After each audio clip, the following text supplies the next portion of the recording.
Welcome back to the channel, everyone. Today I want to talk about the one specific report that could expose synthetic shares once and for all. So stay tuned and let's make some money. And now I want to dive straight in with the key information. So, Hang Loose tweeted saying the current investor base of AMC worldwide is around 5 million people. Now, I guess the last time I heard about it, I thought it was around 4 million apes or 4 million individual retail investors, but maybe there's been some updated data released and there's now 5 million individual retail investors or 5 million AMC apes. What I thought was Adam Aron's most recent count was that there was 4 million individual AMC shareholders, but as I said, maybe this figure has now increased to 5 million. He says so insiders, ETFs and institutions hold around 200 million shares collectively. We know that institutions hold somewhere between 160 and 180 million shares. We've got the insiders that also hold around 20 million shares and also ETF shareholdings on top of that. So if insiders, ETFs and institutions hold around 200 million shares of AMC, that leaves around 316 million shares left possible of the free float to be held by individual retail investors.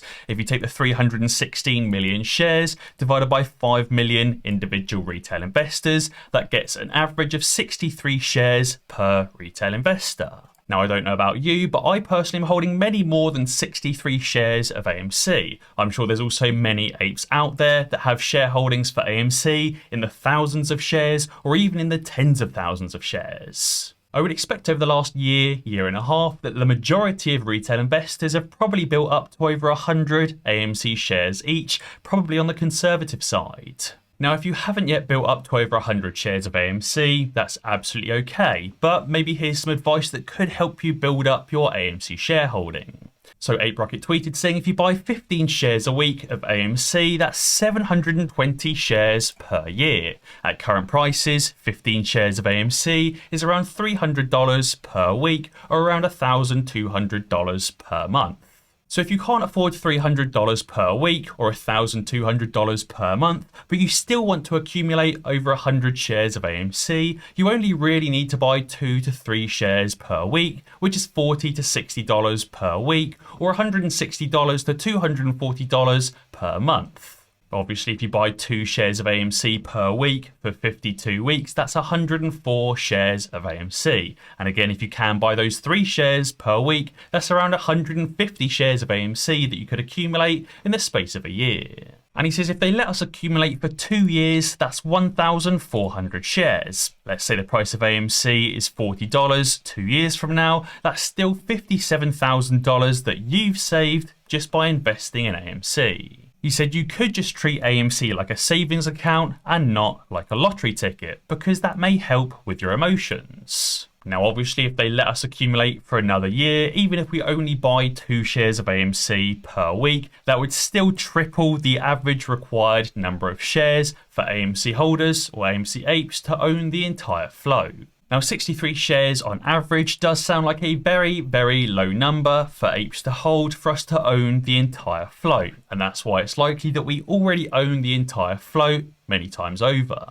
And Hang Loose said if you don't believe those numbers, then read the tweet below. He says, did you know that shareholders can request a free full shareholders report from their company, which lists all of the current investors and their individual share totals? He said investment firms request these reports all the time and therefore you should contact your company today. And therefore it's very possible that we could request of AMC for this full shareholders report which details all of the current investors and their individual share totals. Now, obviously, if this report is compiled by Adam Aron and AMC and lists all individual 5 million shareholders of AMC and the true count of shares that they hold, this could very much expose the true number of synthetic shares.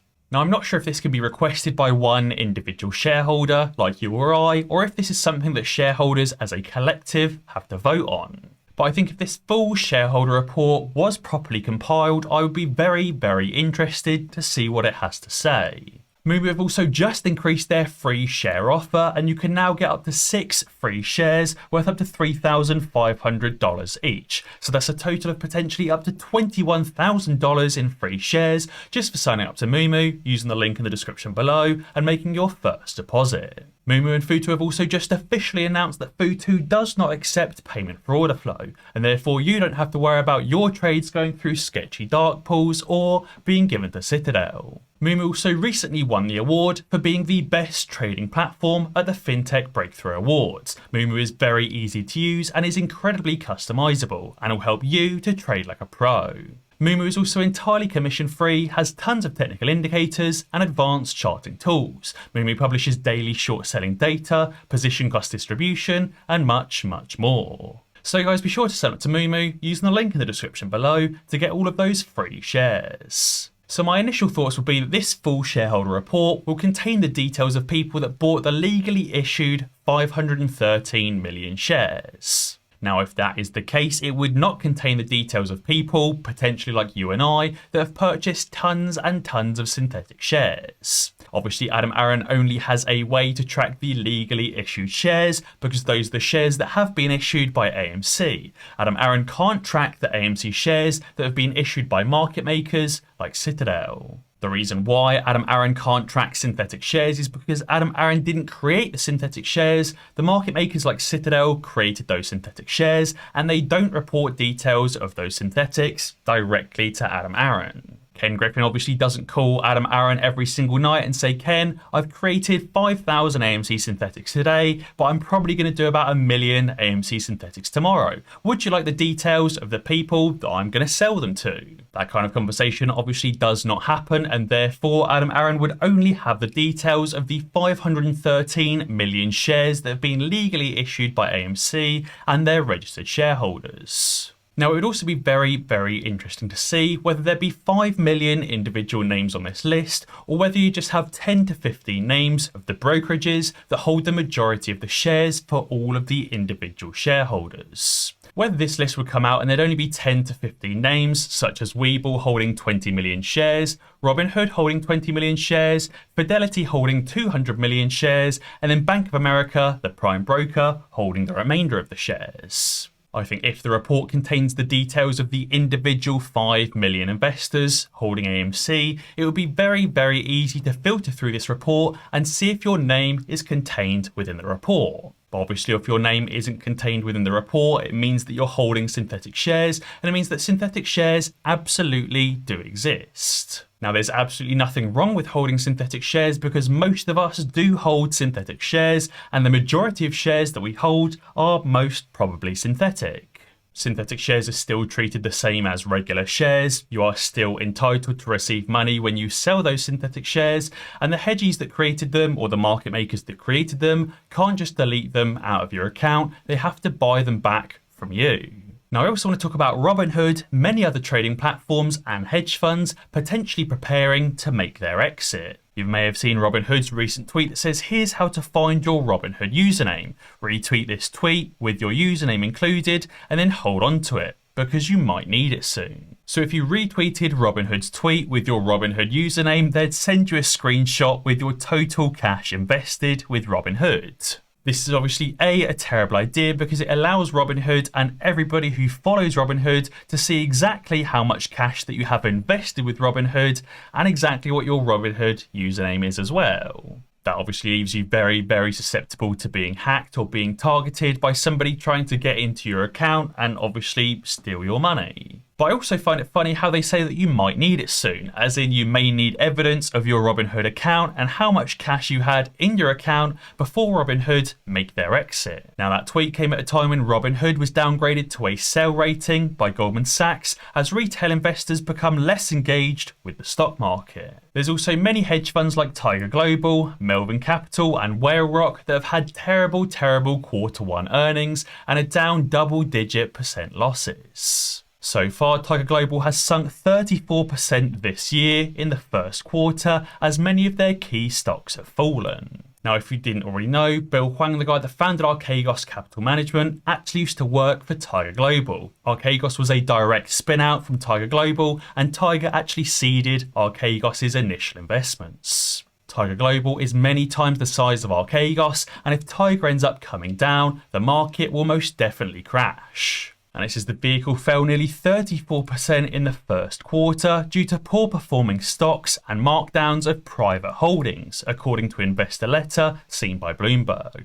Now, on top of that, you already know about Melvin Capital losing a staggering 20.6% in the first quarter of 2022, and obviously 30 to 35% the year before that. A new one that you may not have heard of yet is the Whale Rock Hedge Fund, a $13 billion hedge fund that took on double-digit losses in the first quarter of 2022 as well. Now, I think the really interesting thing is looking at how far the stock market moved in the first quarter of 2022. This first line here is where the quarter opened back at the 1st of January 2022. And this second line here is where the quarter closed at the 31st of March 2022. And therefore, in this time, the S&P 500 only fell from $473 to $451. And therefore, if a fall from 473 down to 451 wiped out around 34% of Tiger Global's fund, I imagine that if the quarter closed down here at $409, Tiger Global probably would have lost 60 to 70, maybe even 80% of their fund. Again, if this $23 drop wiped out 20% of Melvin Capital, if the S&P 500 closed the first quarter down at $409, I imagine that Melvin would have lost around 50 to 60% of their fund. And therefore, I expect when the market continues its fall over the next few months, potentially over quarter two, and likely closes down here below $409, it wouldn't surprise me to see a number of funds like Melvin Capital and Tiger Global end up being wiped out.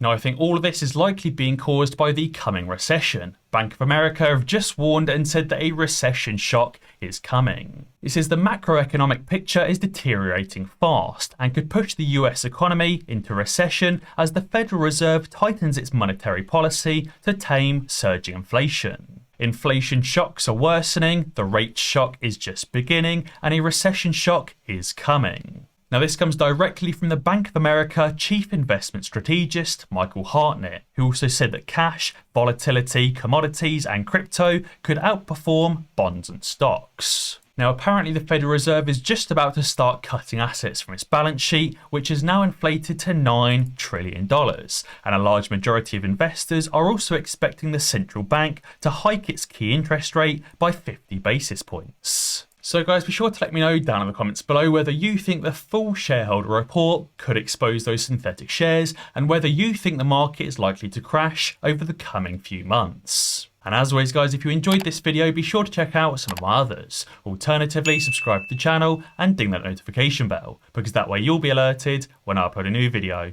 Cheers.